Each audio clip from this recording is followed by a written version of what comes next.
Hi, Gene Monterastelli here, the editor of tappingqa.com. The video that you are about to watch is a conversation that was a part of this year's 24 Hours of Tapping.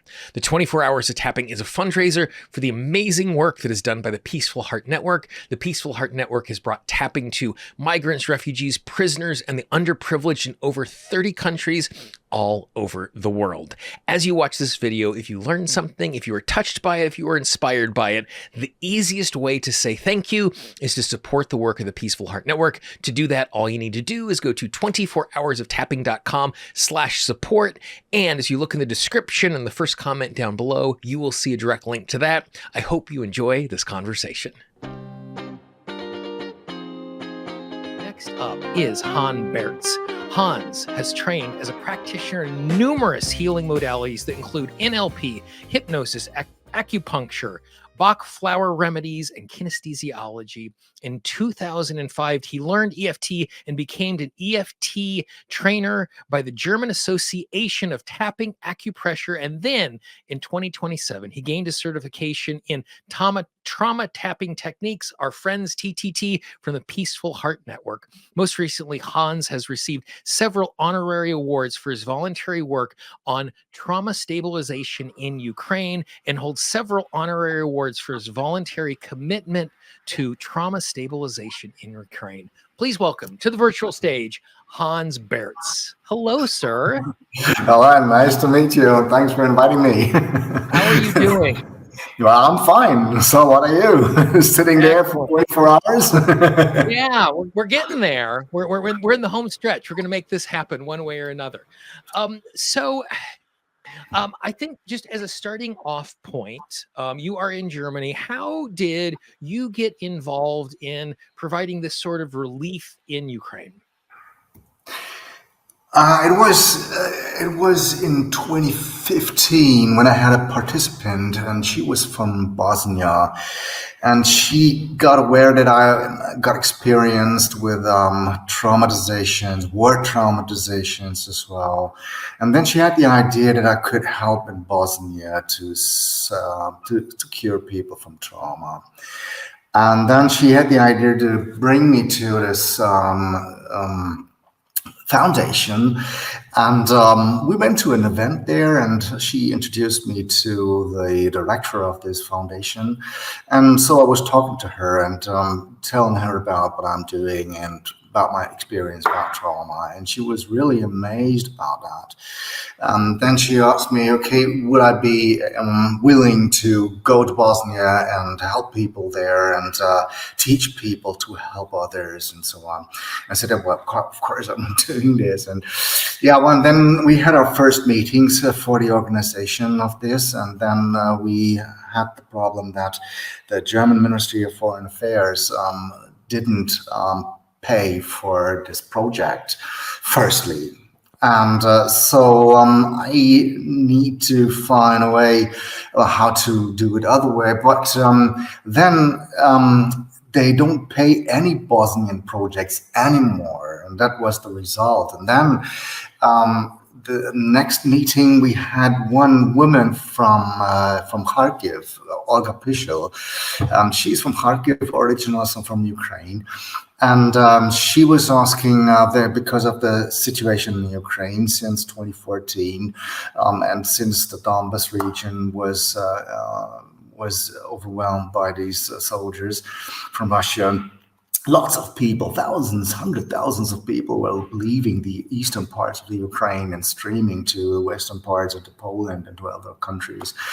And then she said, well, if we could not go to Bosnia, if I would be willing to go to Ukraine. And I said, well, to me it's the same if I go to Bosnia or Ukraine or wherever I go. If I can help, I will do it.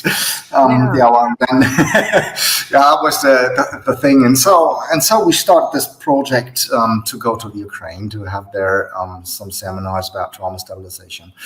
And and so it took me the first time to the Ukraine in January 2016, and it was my first seminar in Kharkiv. And so even though this is, something that is clearly inside of your disposition and stuff that you enjoy, what was that first experience like going into, a place coming from outside, walking into a place that is struggling? Like, was there concern? Was there trepidation? Was there excitement? Like, how did you first engage as a helper in that particular way? Well, I was excited, of course. I think it's a very interesting project, and well, I had some very funny situations as well because for preparation for this first seminar in Kharkiv, I started to learn some Ukrainian. Well, I must admit that my Ukrainian is very poor, but but I started to learn some Ukrainian to get into better contact to people and so on and so on. And so we started this first seminar, and the first thing I did was a little introduction in Ukrainian. And this translator was standing right beside me and was suddenly watching at me. And she was really astonished about that. And in the next break, she had to talk to me, and then she told me, well, she firstly had the feeling that she went to the wrong seminar. Well, but it was a funny thing about that. And another thing was I met one. So we had 22 to 25 participants or so.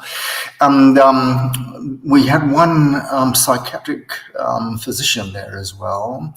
And we made the seminar out of two blocks, and one block was psychotrauma theory. That was 3/4 of the day, the first day, and the last quarter and the next day we did about the tapping, about trauma tapping technique, of course. And then this physician came next day in the morning to me and apologized because she left so early this day before. I didn't mention it anyway, but she told me the only way that she could participate was to be able to leave to the hospital if something suddenly happens or so. And this very moment, it happened, of course, and so she had to go. But it was just after we started with the first little tapping. And she went to the hospital and had a patient there, and he was in a status flashback. So that means that he has a flashback, and that if the flashback lasts longer than, I don't know, was about 20 minutes or so, then you can't expect that it goes away again by itself. And so he needs medication, and so therefore she had to go there. And then she has to fill out a receipt for the nurse, and the nurse is going to the store to the point where they get these medications from. And while the nurse was going there and coming back, and then she sat there, the psychiatrist sat there with a patient, and well, she couldn't do anything this very moment, just waiting for the nurse. And then she had the idea, well, if I sit here just with this guy, I try to tap on what I just learned. And she started to tap at this guy, and as this nurse came back from with a medication, she didn't need this medication anymore, because the patient got back to here and now and was able to pronounce it himself, and so everything was good, almost good again. So this is a story that amazed me very, very much. Yeah. And because so then, she didn't know much about tapping. She just tried a couple of rounds, I don't know, and then she left. And what she's doing in the hospital, she goes to the hospital, has a patient with flashback, and starts the tapping. I was really amazed about that. And so, other than the doctor in that first introductory workshop, what was the rest of the population like? Who were the folks that were attending? Was it general population? Was it folks that were in mental health? Like, what was that collection of folks? Yeah, very different people. So we had, most of them were psychologists. We had, I think, one or two psychotherapists. We had, I don't know, we had about 2 or 3 psychiatrics as I Yeah. remember. And the rest of them were just crisis helpers. So people who come from somewhere and just do it in their free time and to help people and to help the soldiers from the front line or the refugees from the eastern part of the Ukraine and so on. So this is a very mixed up group, and therefore I was asked for doing some psychotrauma theory because lots of them didn't know anything about trauma before. So. And so in that particular setting, because I'm always fascinated, like, based on an individual's experience, but also kind of based on cultural context, Yeah. how receptive or skeptical were, like, obviously after you have that experience, like, oh, I'm going to try this thing, and you get this result, that certainly opens your eyes, because it sounds like, the first half of it sounds academic or more academic, and it is easy, at least here in the States, when we're in mental health spaces, academic equals valuable, academic equals more important. Like it's like sometimes inside institutions that sort of stuff is given more credit. What was your experience as you were sharing this with that particular community? How open and receptive were they? Well, they were much more open than German people normally are. I'm sorry to say this, but it is that way. And you see this from this psychiatric doctor, because she went to the hospital and just used it. Right. In Germany, it never would happen because Right. they really need to definitely exactly know how it goes and know about the studies behind and so on before they start anything to do. The German people are not the people that are doing something before they don't really exactly know why they're doing it. Just, Yeah. well, Yeah. And so then after, so this was 2016, correct? yeah, that was 2016. Yeah. Yeah. So then how did it unfold after that? Because I know this is something that's become ongoing for you. Like, was it just, they told a friend, you told a friend, and you work with someone else? Was there some sort of formal structure of it? I'm, again, like a contagion. I'm always curious how these things pass around and become, more available for people. What was that experience like? Well, I had the foundation and the background, and Okay. they was all managing this organization stuff and so on. And so I was just focused on the therapeutic stuff, on the teaching stuff. Yeah, and this is the most important thing. I helped them, of course, here and there when it was about therapeutical things and so. But the other things always done by the foundation.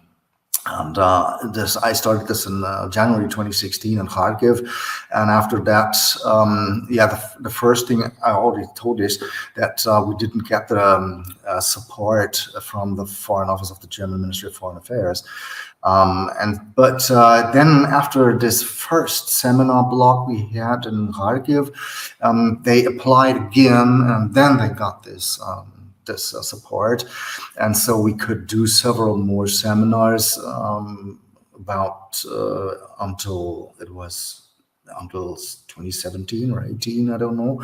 So we did several seminars, and I went a couple of times to Ukraine. I went to Dnipro, I went to Zaporizhia, and I went to Odessa, and a couple of times to these towns. And so I had several seminars. I reached around about 150 people directly in these seminars. Wow. And then the thing is, TTT is a technique that is very easy spreadable. And this is what I could see there, because I wasn't involved in this organization and stuff, but the manager of this project, this was all official, and she has to count out how many participants we had, how many people we reached behind these participants, and so on. And so I got to know about these numbers. And she said on the first year of this project, we had 150 participants, and we reached around about 1,000 people behind them. So 150 in the seminar and 1,000 people behind. Well, that's very interesting, isn't it? Yeah. And I told about this story when I was in a seminar on Nipro, and some participant just raised her hand and said, "This cannot be because I myself only reached around 1,000 people myself. So it has to be much more than this." Right. But this was a year later than that. Yeah. Yeah. And so the people were discussing, because it was a level 2, we brought up to 2 levels there of trauma stabilization. And that was the second level then, the first time I did the second level there. And then the participants were discussing about this, and they came up to 3,000 to 5,000 people behind we reached in the second line. So that was not too bad, was it? Yeah.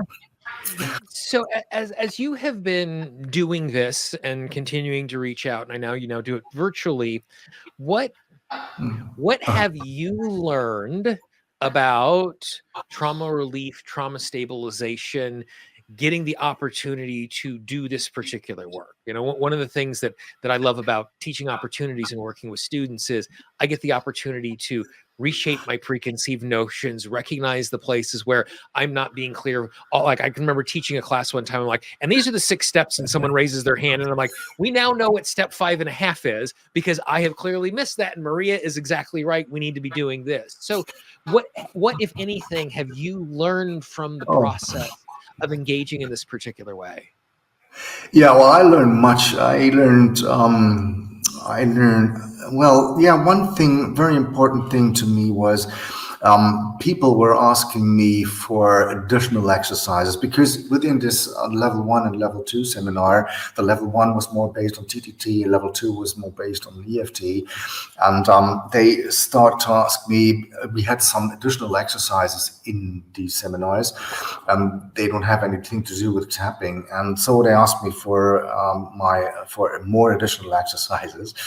And so I started to crawl through my computer, and really I found some stuff here and there. And I said, okay, could give you this and could give you that. And that was one of the reasons that we established a Facebook group called Projekt Emocina Svoboda. This is an Ukrainian organizational group. That was the first meaning of it, and after that we offered lots of material and informations there for the participants we had there. By the way, I expect that we have lots of Ukrainian participants right here with us as well. Yep. So I say привіт, ласково просимо. Привіт and welcome. Hello and welcome, that means.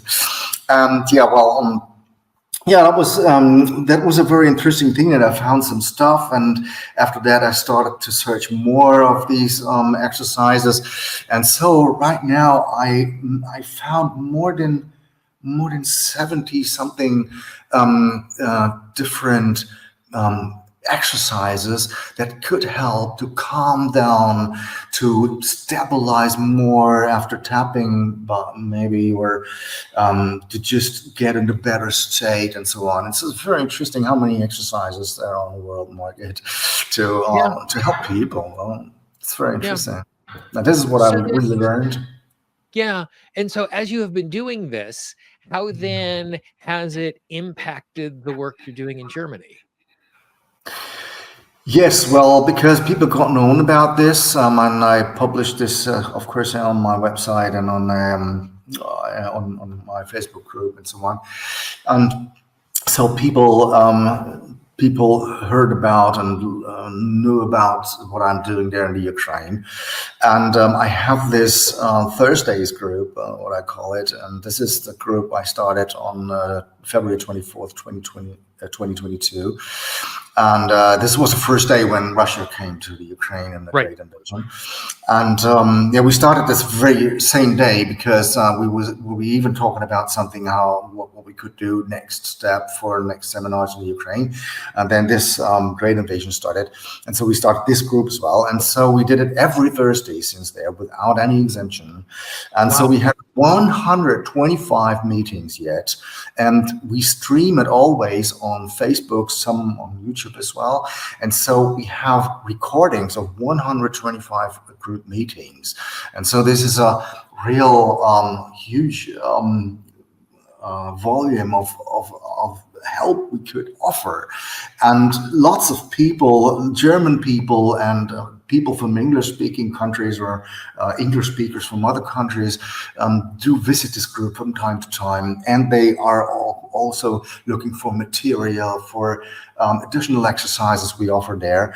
And one reason, because I did everything not only in Ukrainian, but also in English, was I want to understand what I have written before, because I have translated it. Yeah, well, I need to know what is in this group. And so everything in this group is in Ukrainian. This is the primary language, of course, but everything is also in English. And lots of things in German as well, because we have German participants there as well. And this is what it meant. This is what it influenced my work in Berlin and Germany as well.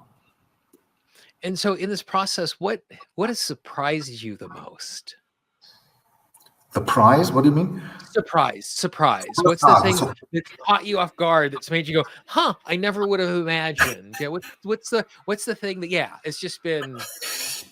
Well, what surprises me most is the openness of the people there. They're really searching for something that could help. Yeah. And with classical psychotherapeutic things, approaches they could use there, they're too slow to help normally, and therefore they are searching for body focused approaches, and tapping is one of this. And this is very interesting that people are very open to try it, and they very single. Some, I don't know, 2 or 3 people who were really not that open about that, but all other people are always so happy that I'm doing this and that I'm helping the Ukraine. And this is what I saw there and what I got on feedback from my feedbacks to me. Yeah, this is very great. Yeah, and do you think that's something that's cultural, or is it desperation because things are so tough and they're looking for help? Is it a combination of the two? What? Yeah, if you were to guess. Well, I didn't know anything about the Ukraine up front. And as I learned Ukrainian, I met the first Ukrainians, and I learned to see, I had this chance to see this country as well. And I found that it's a very beautiful country. It's really worth it to visit if the war is past. This is one thing. And another thing is I met so many people there in Ukraine, not just psychologists and the participants I have there, but more other people as well. And I met so many friendly and nice people there. And this is my view on the Ukraine today. And so I'm very happy that I started this project. And this is what I can say. That is what I see. How I see this country. The culture is really to be thankful for what we are giving, and to be open to get to a restaurant together, or to get invited into their home and so on. So this is a very very close people. That's awesome. Yeah, excellent. Yeah. Well, Hans, I mean, first of all, I appreciate you taking the time to share your experience, but that is a small. It's a small thing in comparison, because I know, in the conversation we had beforehand, how much time and energy it takes for you to be doing something like this, and the fact that you have chosen Thursday after Thursday and week after week and year after year to continue to invest in a place like that. Like that just. Like that speaks volumes. And we are better, and the world is better because you're doing something like that. Yes. If you were to give some advice to someone who is somewhere in the world who wants to be a more effective helper in some way, not necessarily in Ukraine, maybe could be, maybe not, but like what would be the encouragement or the piece of advice that you would give to someone who is going, okay, I have a heart for this, but I don't know what the first step is. Like what would you encourage folks to think about, consider, follow up on? Well, first is the willing to help people, Hmm. and another thing is to get into contact to people who are already helping people. Like Mm, I found this foundation because of this participant of mine, so I get into contact to them, and they started to run this project, and I was just a part of this project. And after that, I started to make it my own project because yeah, the foundation gave this project up in 20, 2018 it was, I think. And yeah, the last seminar I did in 2019 there in Odessa, and this was because I had a private donator who was willing to pay for the whole trip and for everything. That was really great, and so I could go another time to the Ukraine and do yeah, two levels, one after another, in Odessa. And so what I could, so my advice would be to find some bodies, some institutions, some foundation, whatever, they are already helping people. And yeah. so if you got in there, and then you can say something about tapping or so, or you can tell people that there are lots of techniques and possibilities how you can help people more in a psychological way as well. And well, this is the And way and I I, would. and I think that's really sage advice, because oftentimes we think that, I need to be building the road and driving on the road at the exact same time. And Mm, just because I'm skilled at driving on the road does not mean I'm skilled at building a road.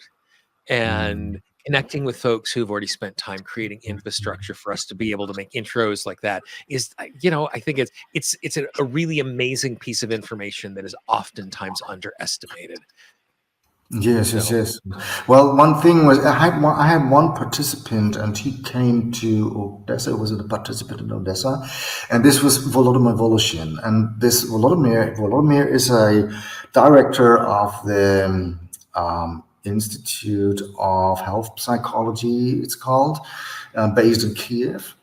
And well, it's a great foundation as well. And so we got into contact, and he helped me to build up this Thursday group, because without his help, I couldn't reach so many people. So, yeah, well, we have these recordings of our Thursday meetings, and 125 recordings, and we have more than 62,000 viewers. So wow, 500 per week. Could you imagine? And this is because he helped me to start this project, and he's still in the background.